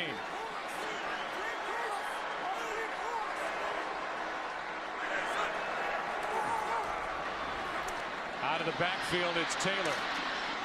He gets to the 20. That's it. It'll be 4th down as Tillman made the stop, a gain of 3, and Tillman slow to get up. You know, I asked Charles Tillman. He is slow to get up. He must have hit his helmet there on the tackle. You could see that he is definitely woozy, trying to get back up to his feet. We will have a field goal try coming up from Longwell that will be roughly 38 yards in length, and here is the end of the play. Tillman and Taylor, and Tillman got that right elbow of Tommy Harris against the back of his helmet. Charles Tillman, who forced 3 fumbles last Sunday night against the Eagles, was dinged on that tackle of Chester Taylor, and now a 38-yard try by Longwell, who's 1 for 1. Hit from 52 his first try, and from 38 he drills it.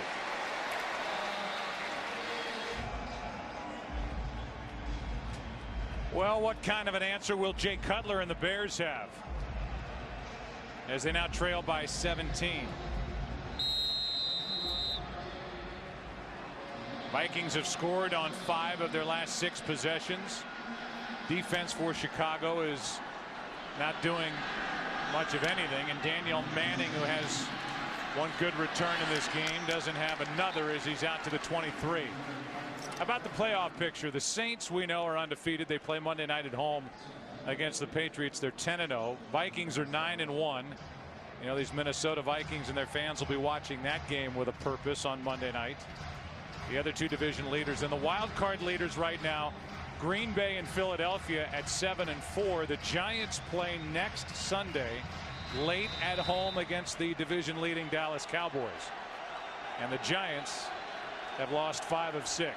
And you can take Chicago off of that graphic if they don't win here today. Handoff is to Forte, running to his left. One of his better runs of the day, out to the 30, a gain of 7.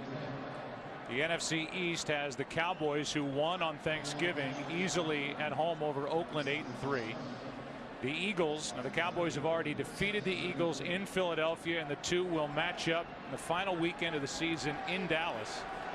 And then the Giants, who lost at Denver 26-6 on Thanksgiving night. 2nd down and 3. Cutler, Forte, and Forte is short of the 1st down, a gain of 2. Cedric Griffin made the stop. I tell you, the New York Giants, I mean, as bad as they've played, though, Joe, if they were able to beat Dallas next week, having beaten them in week 2, I mean, they climb right back into the middle of it. Handoff, actually Cutler takes it, and we'll see where they spot it. Right at the marker. Ray Edwards comes out of there with a football, but Cutler may have been stopped short. Now Ray Edwards hands the ball back, and it looks like he's short with our unofficial yellow line. The Giants in that game, by the way, on Thanksgiving night at Denver, had 38 first half yards. And it was a comeback game of sorts for the Denver Broncos to end up 7-4. They trail in the AFC West to the Chargers 7-3, and the Chargers winning big today over Kansas City. So now it's 4th down. You know, it's 17-point difference here with 6.5 minutes to play. Yeah, I know Lovie Smith's sitting here looking at this saying, you know, we're going to go for it, but to have any chance, I mean, you just can't take that risk. And Cutler took a pretty good shot here at the end of that play by Ray Edwards, right on his throwing shoulder. So that's the second time in this game that the Vikings have held the defense on 3rd down and 1. First time it was Forte. This time it's Cutler. And with 6:20 and counting left in the 3rd quarter, a punt from Maynard. Fair catch called for by Reynaud. 6:12 left in the 3rd quarter, and we get to see more from this Vikings offense. Comparison of the two quarterbacks. 3 touchdowns, no picks for Favre. Still only 3 all year, which is a stunning total. And Cutler 1 touchdown, 2 interceptions. Well, Favre has averaged 17 of them, you know, over 18 seasons. So I don't want to jinx him, but he is due. Handoff is to Peterson. And Adrian Peterson, a lot of effort, but just a 2-yard run. And I say due. I mean, to go 3 games without an interception is pretty good for any quarterback, but to only have 3 when over the course of 18 years you've been averaging 17 interceptions a season. I think the longer this regular season goes without him throwing interceptions, the more nervous I would get if I was Brad Childress or this Vikings team, because odds are he's gonna have a big game where he's gonna have 3 or 4 of them, and you just hope that it doesn't occur once they get into postseason play, and he has done that as well. Favre has had 3 or more in a single game 36 times in his career. He throws here, and it's caught by Schenko, who's been busy. Targeted 10 times last week against Seattle. He's good for 2 yards here. Meanwhile, Favre, as many know, is the all-time leader for career interceptions with 313, but he's now up to 20+ touchdowns, 24 touchdowns, 3 interceptions in his first year with the Vikings. I'll tell you, this is a big down right here, I think, for Chicago, because with time running down, they need to make a stop and get the ball back. You know, some would say, why didn't you go for it on 4th down, Chicago? But I think they did the right thing in punting, but only if then their defense can make a stop. It's 3rd down and 5. Favre pulls it back and hits Tahi, the fullback, and he has a first down. Nafahu Tahi is good for 7. Graham on the tackle, and a first down for Minnesota. Yeah, I've always wondered why they didn't involve Tahi more. You know? Yeah. But this is, you know, you talk about the only 3 interceptions, and this is one of the big reasons why. In fact, even Brett said that, you know, on 3rd and long, not that this was real long down in distance, he's more willing to come underneath to his backs. And this time, nothing down the field. Rather than force something, throw it underneath, and they pick the first down up. It's a 7th different receiver he's hit. 4 of his receivers have 5 catches. A toss to Peterson running right, a little room out there, and Adrian Peterson is just shy of the 40. It'll be 2nd down and 10. I think to further your point, what Brett Favre said was he knows his defense is so good. He doesn't have to force it on 3rd and long. He's willing to come up a little short, play the field position game, and let his defense go out there and make some plays. On 2nd and 10, that pass is behind Adrian Peterson. 3rd down. Well, we haven't seen Brett Favre get hit a lot, but Adewale Ogunleye, he came in, did a nice move over there on Phil Lodeholt, the rookie tackle, and got a pretty good hit there on Favre.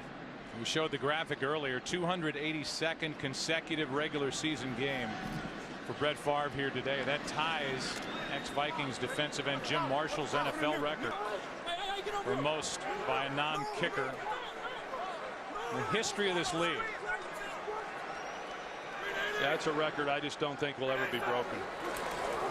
On 3rd down and 10, Favre slings it and completes it. Bernard Berrien has been one of his favorite targets here today. 18 yards on 3rd and 10. Boy, you watch this and these routes that are being run by these receivers, there's just so much air out there for the ball to be thrown. The safety, Afalava, he overruns that, expecting Berrien to maybe run a comeback, and because he overran it, it created just a wide open window there for Brett Favre to lay that into Berrien. You know, Berrien's a guy that Chicago let go and never should have. They'd love to have him back. Penalty flag on the play, and it's broken up by Hillenmeyer. But when you consider who Bernard Berrien was receiving passes from, it's, you know, no mystery as to why they were saying, okay, well, he takes off. Yeah, they wanted to bring him back, but the Vikings saw something they liked. He had the big year last year. It's an illegal shift. Illegal shift, 2 men moving and not resetting. That penalty is declined. 2nd down. I mean, you're talking about Berrien getting passes from Chad Hutchinson and Craig Krenzel and different quarterbacks over the years.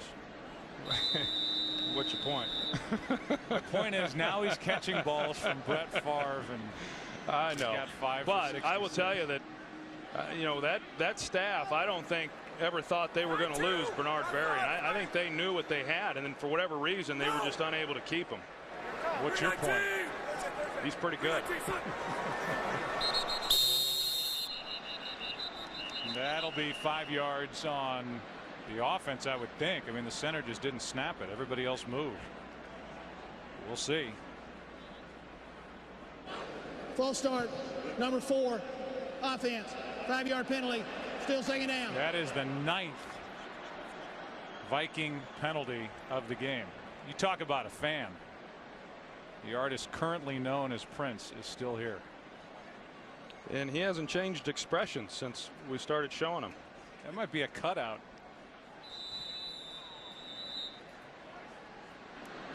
Changes his name more than his expression. Is it?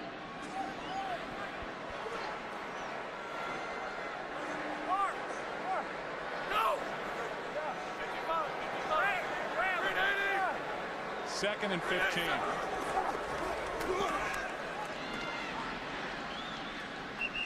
Let's go down to Pam as Rice makes the catch. Joe, Charles Tillman remains on the sideline for this series. He's taken some oxygen, had an ice pack on his neck at one point, but the Bears say he is just still being evaluated. Meantime, Zachary Bauman just limped into the locker room. We're waiting official word on his injury, and Orlando Pace has a groin injury, and he's questionable. All right, Pam, thank you. So all the players getting banged up in this game, and his defense now playing without Tillman. 3rd down and 8 for Brett Favre. It's been a day of conversions on 3rd down. Is that another? How about Percy Harvin? Is he tough? Going up to make the catch down the middle of the field, taking a hit and hanging on. Well, let me show you why. The linebackers come up tough. They come linebacker tough, and then they've got to drop underneath that route. And because they were lined up in the line of scrimmage at the snap of the ball, it was just enough to hold them and allow then Percy Harvin to get in behind Hillenmeyer. Hillenmeyer in that coverage as the middle linebacker is responsible for deep middle. That's that Tampa Bay cover 2 that you hear so much about. But when you're up that tight at the line of scrimmage, even though it was a good job on his part because Percy Harvin has great speed, it just wasn't good enough. How about 10 out of 14 on 3rd down for Minnesota? 71% they're converting on 3rd down against the Chicago defense and delay a game before the timeout. Yeah, that happens a lot on a big play when you get something down the field, trying to get those big guys up front. The linemen back down into a huddle because they start that play clock immediately. It's not surprising to me, but I know it is for our viewers how many times a quarterback is rushed or is forced to burn a timeout after a big play for that reason. Under a minute to go in this 3rd quarter. And there's more to be said about that catch by Harvin. Not just the coverage. Here's Peterson. And Hillenmeyer is on his back and drags Peterson down at the 9. I mean, how much would you and did you as a quarterback love a guy, young or old, and Harvin's a rookie, who will go up over the middle and make a catch in traffic, get a hit, and hang on? Well, here's what's remarkable about Percy Harvin. You're absolutely right, Joe. You like that about anybody. But here is a guy who's a rookie. And I think outside of quarterback, playing as a rookie at wide receiver is the hardest position. And yet he's doing it without much experience, having run those types of routes there at the University of Florida. So a groin injury for Orlando Pace. He walks off the field. Meanwhile, Brett Favre has 382 yards passing in this game. That's only 20 yards off his career high. And that's, I guess, the only thing I've ever done that he hasn't. I threw for more than that once.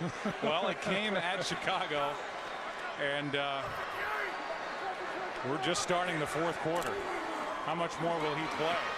Here is Peterson on second down, takes it down inside the 5 to the 4. I mean, I think your Super Bowls count for something. Yeah, no question. But you know, I think, Joe, if they're able to score here, then Favre will be done, and rightfully so. And you know, think back to last week against Seattle, and you know, for him to be able to come off of the field in that game and allow Tavares Jackson some playing time, that was key. I mean, one, because Tavares Jackson practices just like everybody else, and let him get out there and play. But you never know. I mean, and if he has to come back and play in a meaningful game, those reps are very important. Third down and goal. Is he going to get his fourth? That is Taylor, and what a good play. Good play made by Jamar Williams, the linebacker, who came up and drove right through the chest of Chester Taylor to bring up fourth down. Yeah, Jamar Williams in there because of Lance Briggs not being in the game, and comes over and makes a nice play here.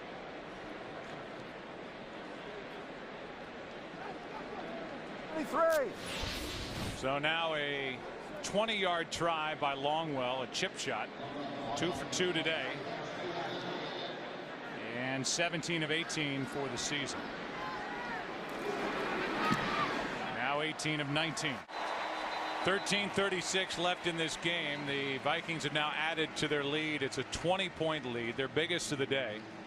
They have outgained the Bears 475 total yards to 169. And Ryan Longwell hit from 20 to cap that last drive that was highlighted on that 31-yard catch by Percy Harvin. And Johnny Knox, who has a fumble and a long kick return of 77 yards, is waiting for this one. Orlando Pace is back out, sitting on the bench. We'll take inventory as to who's on the offensive line when the Bears offense heads onto the field. Knox can't make the 20.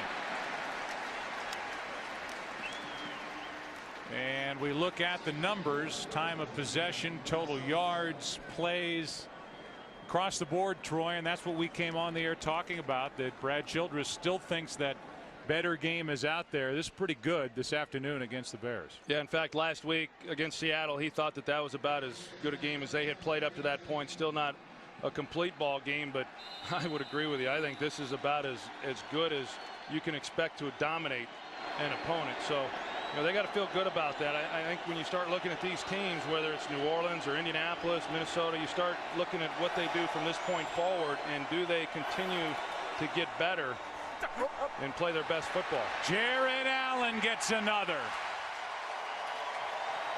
You saw Kevin Schaefer now at left tackle. A tight end, Kellen Davis, was over there, and Jared Allen still fought his way through. Well, what he did was they had two guys on him. They had Kellen Davis as well as Greg Olsen, but he jumps inside on Kellen Davis, and so even though there were two guys there to block him, he immediately eliminated Olsen's help and just went one-on-one there with Kellen Davis and went right by him. Vikings have 3 sacks on the day. Jared Allen gets his first. He has 11 and a half on the season. Number 1 in the NFC at the start of the day. 2nd and 19. And a little flip to Khalil Bell. And Khalil Bell gets a big hit from Adieu Williams. A gain of just 5. I will say this about Jay Cutler. I mean, we've talked a lot about him here today. He's been scrutinized, as we well know. He continues to play. And people want to look at his body language and try to draw conclusions from that as to whether or not the game's important to him. I can promise you, you don't get to the NFL without being a competitor. This guy's as competitive as they come. And in games like this, and we've seen it all year, when the offense has done nothing, he continually is back there doing everything he can. Not always doing it well, but he competes play after play. It's 3rd down and 14. Cutler has to avoid pressure and now just hop out of bounds. And he keeps peeling himself up off the carpet or off the grass and coming after the opponent, getting very little protection. You know, Joe, a couple weeks ago when they lost to San Francisco at San Francisco, they had the long flight back all the way to Chicago. And when they arrived at about 5 a.m., most of the players, in fact all of the players, went home to get some rest. Jay Cutler went to the facility and watched the film after 5 interceptions. A 20-point lead, and Brett Favre is back to the field and handing off to Adrian Peterson. And Peterson just will not go down, out just across the 40. He gained 8. For the Vikings, this is the first time in their franchise history that they've had 5 different receivers have at least 5 catches in one game. Harvin, Rice, and Taylor with 6. Berrien and Schenko with 5. Peterson, by the way, just has 2 catches. First time Brett Favre has ever done that in his 19-year career. I think that speaks to just the number of weapons that this team has. 2nd down and 2. He goes backward. Harrison made the stop. Jared Allen is over on the bench with a split lip, and in case it needed an explanation, here's how it happened. You know, a lot of the writers and stuff today will ask, hey, what happened to all the characters? Where have all the characters in pro football gone? And it's a different game, and everything's so heavily scrutinized. He is one of the great characters in the game today.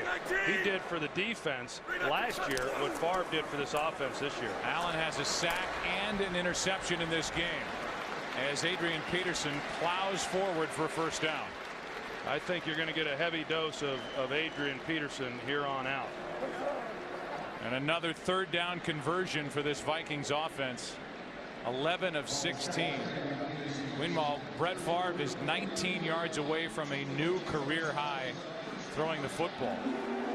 So I don't know. I'm a little surprised that his career high is 402. I don't want to say just 402, but he's closing in on that. I don't know if he's going to get there, if he's going to have to throw the ball much more in this game as the Vikings try and take time off the clock.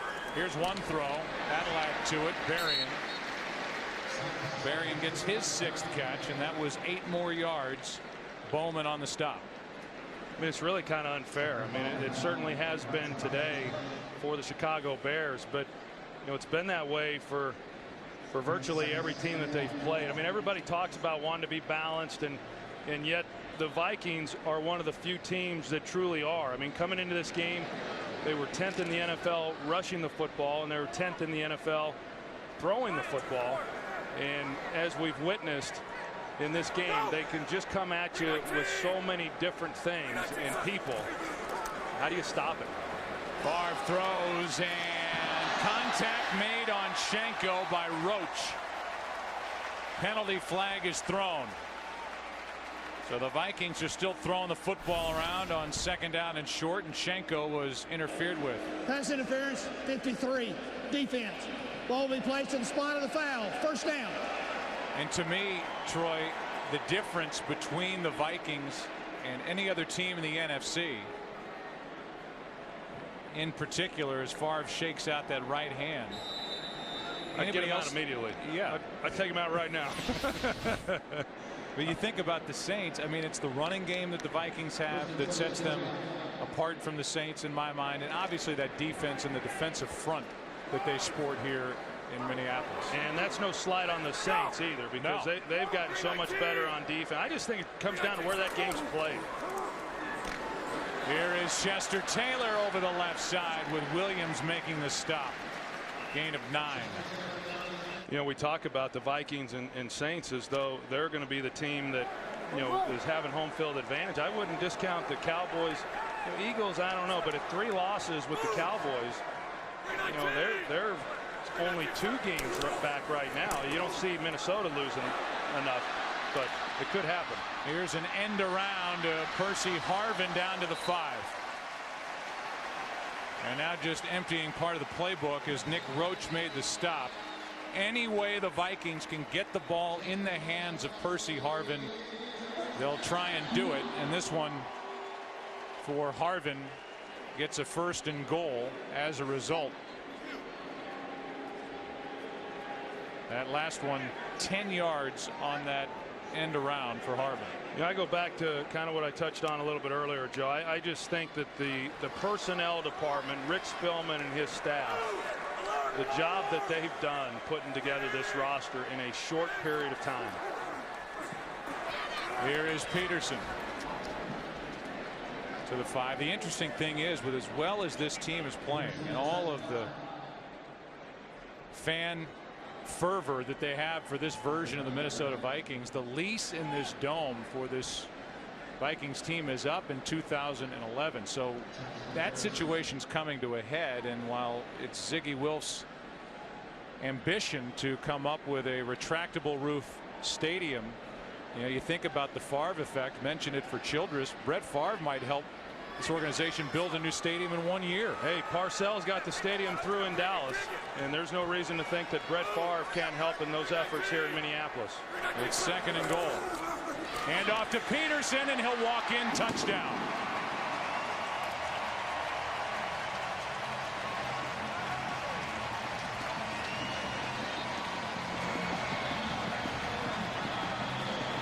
So it's 36-10 with the extra point coming. That should be the end of the day for Brett Favre. 6.5 minutes remaining in this game, and this Chicago Bears defense has given up 518 total yards to the Minnesota Vikings. And they are over their season average, coming in number 2 in the NFL. The Vikings at basically 30.5 points per game. They trail just the Saints, who are a fraction under 37. And here's the only thing that didn't go right: an extra point. There's the day for Brett Favre, 10 yards shy of his career high. And you have to believe his day is finished. The Tennessee Titans on the last play of the game just beat the Arizona Cardinals. I'm sure we'll have a game break coming. An 0-6 start for Tennessee, and now they've won 5 straight. Danielle Manning on the return. 30-yard return by Manning. 36-10, Vikings lead. Now the defense is on the field. Jared Allen still in the game. Starting at their own 40, down by 26. And a toss to Forte, running left, who's in on the stop. That was Heath Farwell.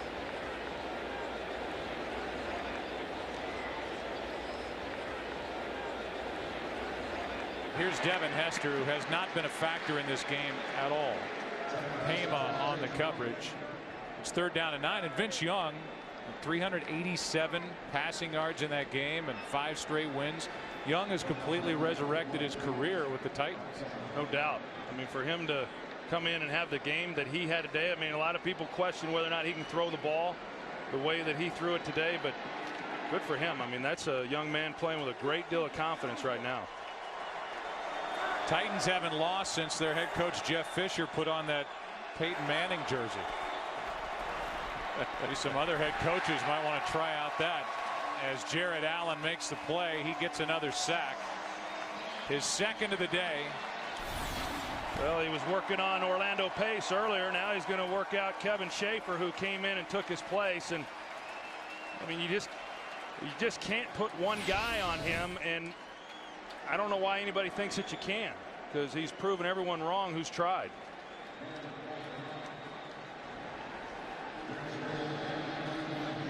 We would like to welcome those of you who have been watching that thrilling game in Nashville. The comeback and the win by Vince Young and the Titans. They've won 5 straight. Here it has been all Minnesota, and I mean all Minnesota, as the punt is untouched by Raynaud, waiting for it. 518 yards allowed by the Bears, the most since 1982. The December game against the LA Rams 428 games ago. And it's the 4th best day throwing the football yardage wise for Brett Favre. 392 yards against Chicago. Here's Chester Taylor running to his right, cuts it back as he got the toss from Tavares Jackson, who this season is 10 of 15, 159 yards, and last year helped take this Minnesota team into the playoffs, and they won the division at 10-6. Yeah, but I think it was that performance in the playoff game that, you know, really pointed out to this organization that they needed to get better at that position if they could. They went out then and got Sage Rosenfels, but, you know, in that game last year in the playoffs against Philadelphia, 164 yards passing, completed 42%, and they just really struggled putting anything together. 2nd down and 5, and Chester Taylor, free agent to be, is a yard short of a 1st down. We talked about the playoff picture with the 4 division leaders, and the Saints and the Vikings are the 2 big threats in the NFC right now. Arizona, they lost today. A lot of you just joined us from that game. The wild card leaders, 2 7-4 clubs, Green Bay and Philly, with the Giants behind them, and the Giants have a date at home against the Dallas Cowboys late next Sunday. Big game next Sunday. And looking at those teams, I like the Green Bay Packers right now. I mean, it looks to me, if I was a bet man, I'd say they'll make it as a wild card team. And what we've seen the last couple of weeks, they're starting to pull it together. Yeah, they're really hitting their stride as Adrian Peterson is back in the game and picks up a 1st down. Some other numbers from today's game. Percy Harvin, career best. It's his rookie year. 6 catches, 101 receiving yards, 45 rush yards. And in the second half, the Bears offense, and you heard Lovie Smith tell Pam Oliver, Pam told us that this is the big half of football and a must-win game. The offense in the second half, 12 plays, 2 yards, no 1st downs. I think that's the disappointing part, Joe. They've not played well, but when you throw all your eggs in the basket and you say, hey, this is a must-win game, we have to win this to have any chance to salvage our season, and then you come out and play like this. Yeah, they just came in here and got smoked. 3-yard gain by Peterson over the left side. Sorry, Joe. Going back to Brett Favre, when he signed with the Minnesota Vikings, there was a lot of questions, and I'd say that I was one of them that was wondering how this AstroTurf, this field turf, was going to affect him. He's played all of his career there at Lambeau, grass field, and to come here and then be forced to play at least 8 games here at home on turf, and in talking with him, he said his body feels the best it's felt. I mean, it has not been a beating on him playing on a hard surface, whereas for so many other players, it's a real problem. It's 2nd down and 8, and it's Adrian Peterson who just keeps churning those legs, and that will take us to the 2-minute warning. Some of the banged up players for the Bears. Briggs with a knee. Tillman got dinged, and Orlando Pace with a groin injury. Now it's kneel down time for Tavares Jackson. Bears have all 3 of their timeouts remaining, but thankfully they're not choosing to use any of them. OT is coming up as Kurt, Terry, Howie, Michael, and Jimmy bring you exclusive interviews, extended highlights, and reveal the new BCS standings. You'll also hear from Vince Young, who led Tennessee on that 99-yard game-winning drive in that win today, and they have won 5 straight, trying to stay alive in the AFC. Bring up 3rd down. Upcoming schedule for Minnesota, they'll be 10-1, and they go to Arizona next. That'll be a night game. That game was taken by NBC. That's now a night game. Then at home against Cincinnati, at Carolina, at Chicago, and they will end the season at home against the Giants. And at some point, if the Vikings are in a situation, it'll be interesting to see how they play it with Brett Favre. If they're in one of those spots where they've clinched their division, they're as good as they can be, they can't overtake, let's say, New Orleans. Right. Does he play in a ball game? Well, I don't think that he would, but in all likelihood, the way these 2 teams are going, you know, they may not know the answer to that one until the last weekend of the season. Jay Cutler got off to a good start in this game, but it really fizzled after that. He was not protected at all. There is no ground game for the Chicago Bears, and the defense for Chicago didn't stop anything. You saw that quick look at their upcoming schedule. All you really need to know is they will host St. Louis next week and then host the Green Bay Packers. We are finished here in the home of the Vikings, who are 10-1.